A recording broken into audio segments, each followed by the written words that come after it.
Hello, friends.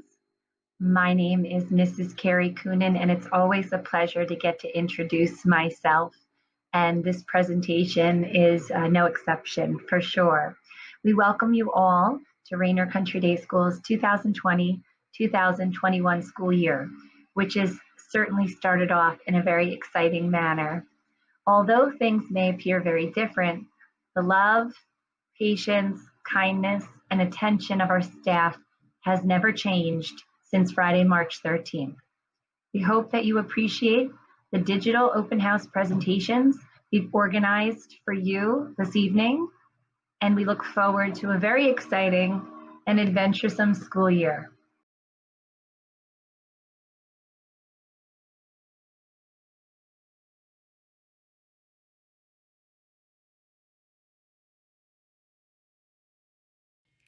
Hello, everybody, and welcome to our virtual fourth grade open house. I am so excited to speak with you here tonight, and I can't tell you enough how happy I am to have spent the last week and a half with your students at school. We are really off on a great foot, and I know that we will do some really awesome things this school year. So I want to get started talking a little bit about the fourth grade and what the students will be up to. You can learn a little bit more about me in the handouts that I've provided for you for open house tonight. And if you have any questions that I can answer further, please don't hesitate to reach out. But let's jump into curriculum. So starting off in ELA, we will cover and review parts of speech. We'll use our mentor sentences, types of sentences, some spelling and some grammar, as well as vocabulary. We also will have a few longer units on different types of writing. Starting off the year around Halloween time, we work on persuasive writing, and we work to sell a haunted house. So convincing a buyer that they want to buy the house that is filled with ghosts and ghouls. So it's a really fun activity that the kids love. We also have a few novels that we read as a class, as well as independent reading and book clubs that happen in the fourth grade. So as a class, we're starting off the year reading The Wild Robot, which is my all-time favorite children's novel, and I think the class really loves it so far. We will also read Charlie and the Chocolate Factory by Roald Dahl and a few others, depending on what we will squeeze in. The students also have time to read daily independently during our Daily 5 balanced literacy program. And for that, they will choose an independent reading book that interests them and correlates with their reading level, and have time daily to read that. And they will also participate in book clubs, which are small group based book circles of sorts, where they will read to each other, become more fluent in reading, and then they will actually create podcasts to reflect on what they were reading with their group. In math, we start off the year with a bit of review on the 4 operations. Then we move on to our place value and base tens. We'll move into division and tackle long division, rounding, the metric system, geometry, angles, and fractions. It's a fast-paced curriculum, but it's filled with hands-on learning and tons of fun classroom projects that will help the students to see real-life application in the math they're learning. In social studies, we work to learn about our country. So we start off the year learning a bit about the regions of the country and how to use a map, how to read a map. We move into the Native Americans and the explorers and the move from Europe to the New World, which brings us to the 13 colonies and the development of those colonies. We spend a good deal of time talking about the lost colony of Roanoke, which is an awesome mystery we try to solve in a CSI-like crime scene investigation activity. And then we'll move through the timeline of the New World being established, ending the school year with the Declaration of Independence, and the founding of our country. As for science, we'll start the year with learning about living and non-living things, plant cells and animal cells. That will bring us into the difference between plants and animals. We spend a good deal of time talking about plants, non-vascular and vascular plants, photosynthesis, and then animals, what the life cycles look like, animals having special adaptations to help them survive. We continue with energy and matter. We tackle weather and natural disasters and other Earth systems, as well as the solar system and outer space. We do some fun little activities using some NASA resources that are really terrific. And throughout all of these units, we do weekly STEAM labs every Friday. We aim to either complete a science-based STEAM lab, or sometimes they are cross-curricular and they can be science related or social studies related. We talked a little bit about independent reading. The students will participate in independent reading multiple times throughout the day. In the mornings, they'll participate during Daily 5, or that balanced literacy model that I spoke about. They also will have time to use their independent reading books as an early finisher task or during any downtime and toward the end of the day. In the middle school, we have a classroom library located right in our classroom. It's very convenient, as well as access to many online resources and ebook platforms that the students really love.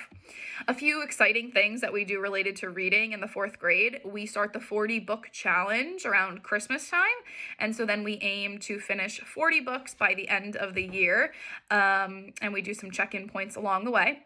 In March, we participate in the March Madness tournament of books, and we face off 16 books, the Sweet 16, that the students have read, we've read together, or that were very popular in our class this year.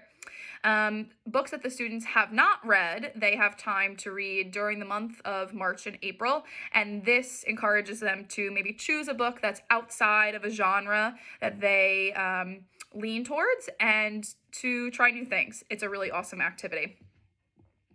I briefly mentioned STEAM labs. STEAM, if you're not familiar, stands for science, technology, engineering, art, and math.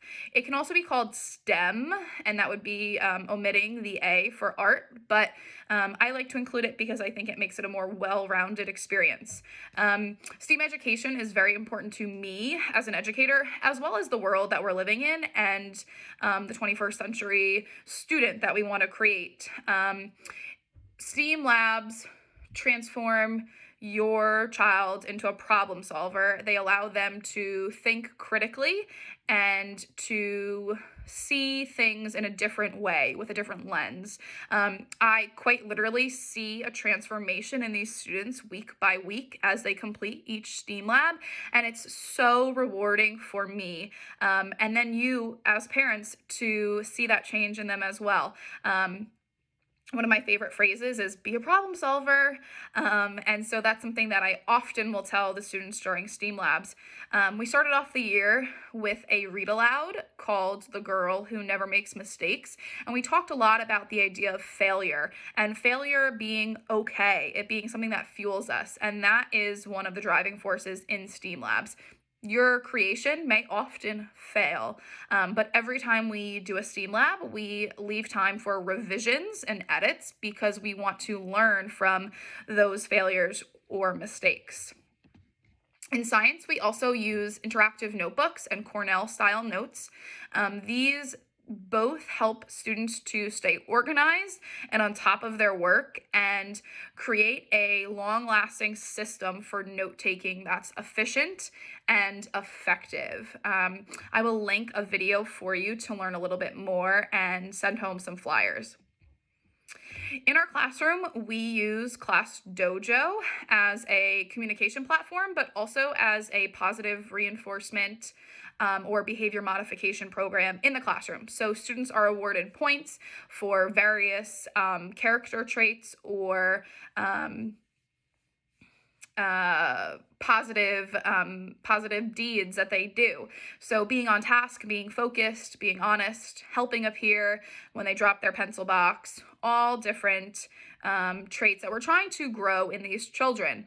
There is the possibility to have points taken away for something like poor sportsmanship or using unkind words, but you will mainly see that I like to reward the students and really emphasize the positive for them.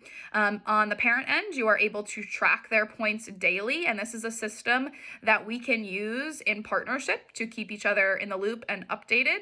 And as well, you have a news feed where you're able to see pictures and messages from our classroom and what we're doing.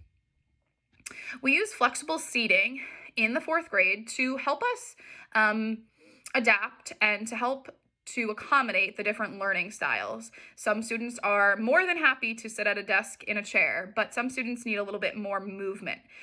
Things like wiggle seats on their chairs, stools, bounce bands on the bottom of the legs of their chair, fidgets in their hands, pencil grips. These are all modifications that you'll see and hear the students talking about being used daily.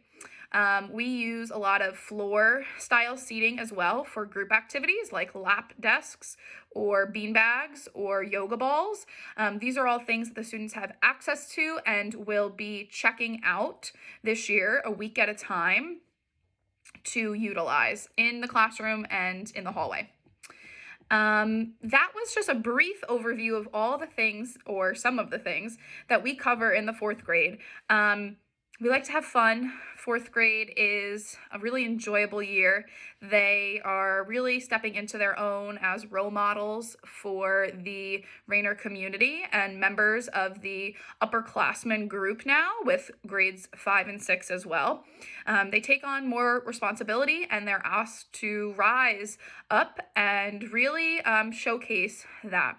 And so a big part of our daily activities is character education, and so we will do read alouds, we'll complete social stories, and really just stop and cultivate those character traits that are so important for kids to have in this day and age. Along with Raynor Nights, I think it really allows students to flourish and become kind, responsible, young boys and girls. I really look forward to an amazing year, and I cannot wait to see how these students learn and grow and blossom. Thank you all for listening, and I hope that you have a wonderful night.